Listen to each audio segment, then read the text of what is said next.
గత కొన్ని రోజులుగా తెలుగు రాష్ట్రాలకు వరదలు ముంచెత్తిన విషయం తెలిసిందే. వరద బాధితులకు సీఎం దగ్గర నుంచి సామాన్య ప్రజలు కూడా సహాయార్థం అందించారు. అయితే తాజాగా మాజీ సీఎం జగన్మోహన్ రెడ్డి ప్రభుత్వంపై విమర్శలు చేస్తున్నారు. వరదలు వచ్చి 8 రోజులు కావస్తున్నా ఇంకా ఆకలి కేకలు వినిపిస్తూనే ఉన్నాయి.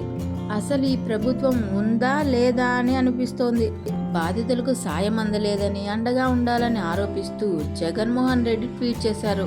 అందుకు నెటిజన్లు మాత్రం క్షేత్రస్థాయిలో జరుగుతున్న సాయం మీకు కనపడలేదా అంటూ విరుచుకుపడుతున్నారు.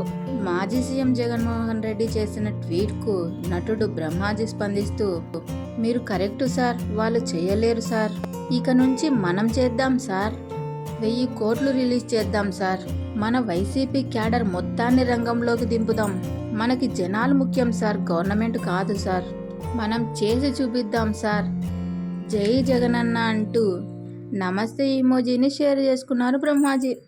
అయితే బ్రహ్మాజీ రీసెంట్గా నా ఎక్స్ అకౌంట్ని ఎవరు హ్యాక్ చేశారు, ఆ ట్వీట్కి నాకు ఎలాంటి సంబంధము లేదు, ఆ ట్వీట్ అసలు నేను చేయలేదు, కంప్లైంట్ చేశాము అంటూ నమస్కరిస్తూ ఇమోజీని షేర్ చేశారు.